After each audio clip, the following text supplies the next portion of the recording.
When you missed class, what you missed was me presenting how to create your hunter-gatherer poster. So you were given a blue paper, and that is basically this paper right here. It's just blue instead of white. And what I'd like for you to do is get out these notes and make sure that on your desk you have these notes right here on the right and your blue rubric on the right. Go ahead and pause the video and get those things out and play the video when you are ready. All right, so reading at the top of your rubric, you will be creating a poster project about the life of a hunter-gatherer. You will draw on a poster that shows the life of a group of hunter-gatherers, basically turning your notes into pictures. The pictures that you have must be hand-drawn by you. The rubric below shows the information that must be included in your project. Make sure you have your notes out as you create your project so you can make sure that you address all of the information required. And that is these notes right here. And what I'd like for you to do is go ahead and you are going to put an X over one of your questions, and that would be number 6. So just like this, put an X over the number 6. Don't put it over the whole question, just over the number 6. We will not be using this question in our poster, but you may need the information for your test on chapter 2. So continuing on in the rubric, right after the underlined portion, it says late projects will be accepted only up to 2 days after the due date, and 5 points will be taken off for each day it is late. Now, if you got the rubric from me, then you should have a due date right here. That due date is written there for you by me. If it isn't, see me, or if you're watching this at home, make sure that when you get your rubric that you have that I've written the due date on there for you. So on your poster, you're going to be covering these 7 questions, and they correlate to the 7 questions that are on your notes right here on the right. So the first thing that you're going to address is how they lived, how Paleolithic hunter-gatherers lived. And if you look at the answer to that first question, it is that they lived in small groups. So what I'd like you to do, let me get rid of this stuff for you. What I'd like for you to do is underneath these notes, right here at the bottom below number 8, what I'd like for you to do is put a number 1 and then copy this right next to it. So when we illustrate how hunter-gatherers during the Paleolithic era lived, we need to make sure that groups are more than 3. So you have to draw at least 4 people, no less than 4. Okay? The second question is why they moved. So if we look at our answer to the second one, they moved when food or water became hard to find or scarce. So when you address that question with pictures and not words, what you want to do is show people in an area with no food and water. For example, draw some skeletons, draw some empty bushes with no berries or anything on them.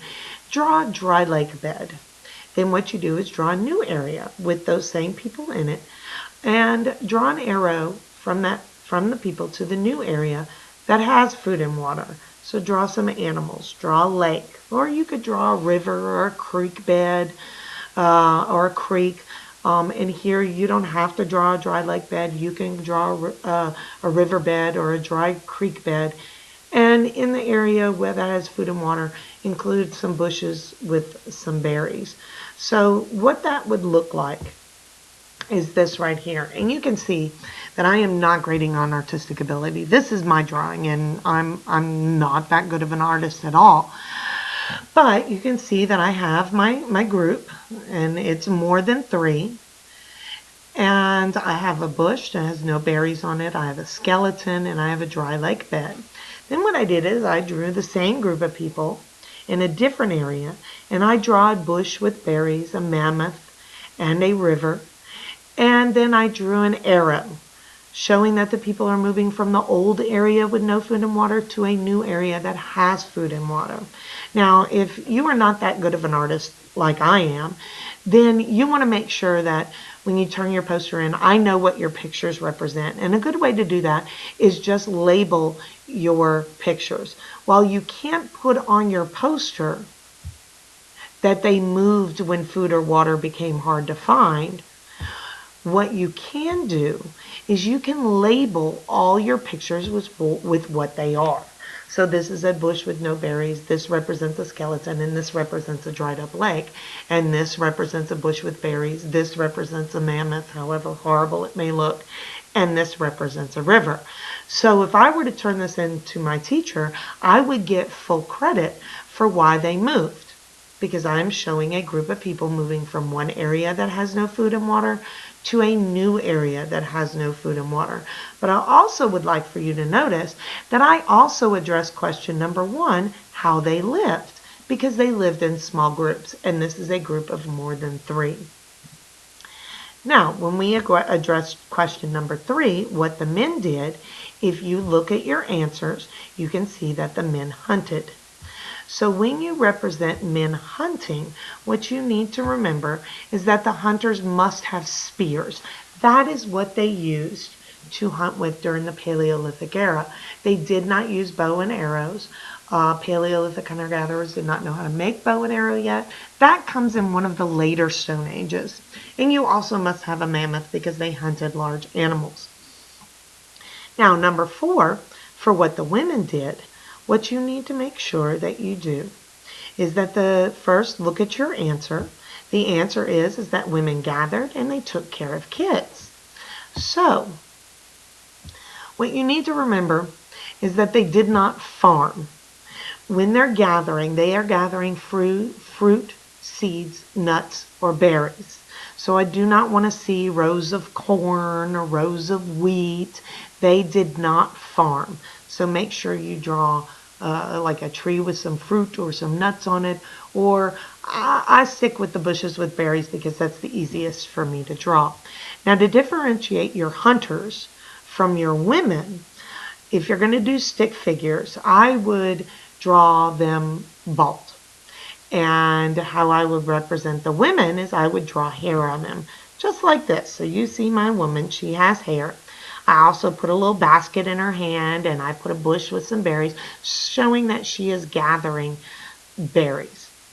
And then I put a child. Now you want to put more than one because they took care of kids, not just the one, but however many kids were in the group. So make sure you draw a few kids. Now question number 5, how they hunted. If we look in our answers, that they hunted in groups, chasing herds of animals over cliffs. So when you address that, you want to remember that the groups must be more than 3. That's what we're going to agree a group is. Also, you want to show that they're hunting a mammoth and herding it over a cliff. And I can kind of show you what that looks like.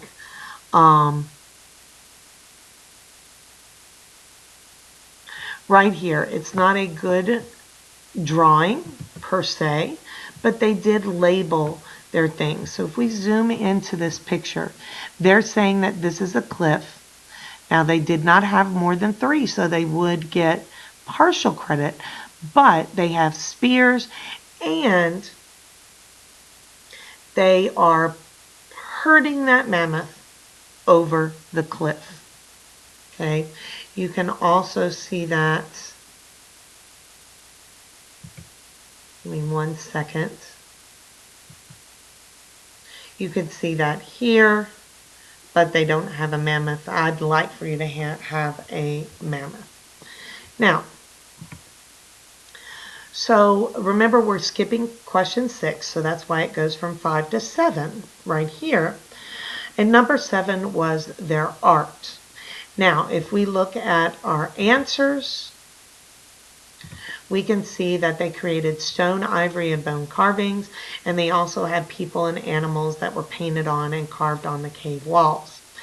Now, We're not going to worry about the stone, ivory, and bone carvings. We're just going to stick with cave paintings. So draw a cave. If you don't think I'll think it's a cave, make sure you label it as a cave.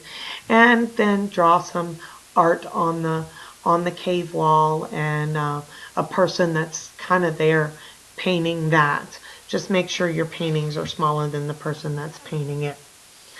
And then our last question, religion. If we look at our answers, we can see that food and artifacts in the graves was proof of religion.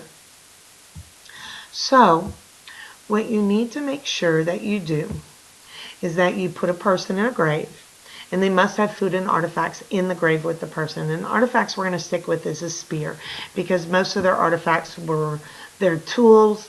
They didn't do a lot of pottery or things like that, so we're just going to stick with a spear.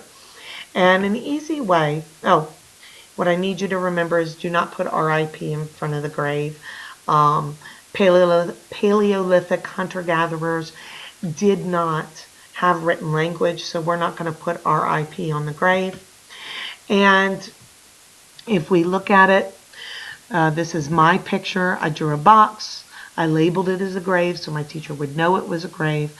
I put a person in there. I put X over their eyes so that my teacher would know that that's a dead person.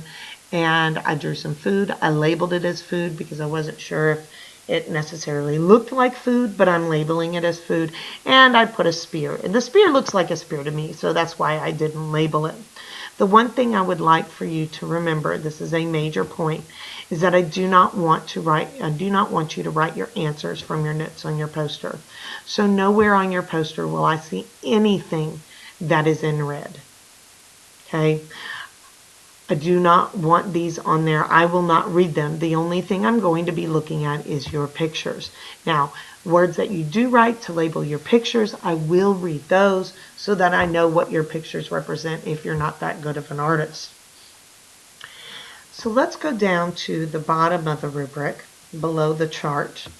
And I'd like for you to remember that this rubric must be turned in with your project. If you lose your rubric, 1 point will be deducted from your grade. Now I'd like you to add something else to this. And I'm going to put it in red so you know the difference between what I have and what I'm telling you to add. What I'd like for you to add right here is that I do not want you to attach the rubric to the poster. You are going to hand in your poster in one hand and your rubric in the other. They will not be attached to each other. I also would like for you to add that you need to write your name and hour on the back of the poster. Okay, I do not want to see your name on the front. That way, if I decide to keep it, I can hang it on the wall, and I don't like having names on projects that I display in the classroom. So make sure you put your name and hour on the back of the poster. Some things to remember about your poster. Only your pictures will be graded. However, if you think that I will not know that a picture is a woolly mammoth, label it as such. Label it as a woolly mammoth. Your poster needs to depict a scene rather than a bunch of unconnected pictures. You could have one big scene or you could have several scenes. And let me show you what I'm talking about. So this is one big scene right here. And this one right here, let me do something so you can see it fully. If you look at it, they answered their several pictures. There are several questions in different pictures, and all they did was label each section with the question that it corresponded. They did not put answers on their poster. So if you're going to put several different scenes, make sure you're not writing those answers from your notes on your poster. You can label them, though, with the labels that are on your rubric in the chart. Nothing should be typed or printed from a computer. And then taped or glued on there. Also, do not draw on paper and then glue the paper to your poster. Things tend to fall off So it might fall off, and then I don't know what belongs to which person. So everything needs to be hand drawn on the poster itself, not on separate sheets of paper. I would also like you to make sure that it is a full or half-sized white poster board. And please do not roll your poster. I don't have room for 123 rolled posters. Also, your picture needs to be colored where appropriate. So I should not see any purple trees. Okay. If it's colored in nature, it needs to be colored in your poster, and it needs to be colored the appropriate color. Also, going back to not rolling your poster, I would be embarrassed to turn in my artwork to my teacher because I'm a horrible artist. So if you don't want anybody to see your pictures besides me, put your poster in a garbage bag. And then when you get to class, we'll take it out of the garbage bag. And I always put the posters face down. So I'm the only one that's going to see your poster. So please, again, do not roll your poster. Now, moving on, use only your notes labeled Paleolithic Hunter-Gatherer Societies. These notes right here. Any extra information and points will be taken off. So don't use any notes from the Mesolithic era or the Neolithic era. We are only using notes from the Paleolithic era. Also, no internet research is allowed. Everything you need to create your poster is in these notes right here. And one more thing I'd like for you to add in nice big letters in this area right here, this blank area next to the chart. Nice big letters, no glitter. Glitter makes an absolute mess, and I can't stand glitter. So please do not use glitter on your poster. Now that the video is about to finish, when it's done, if you have any questions, please see me. I'd be more than happy to answer any of your questions.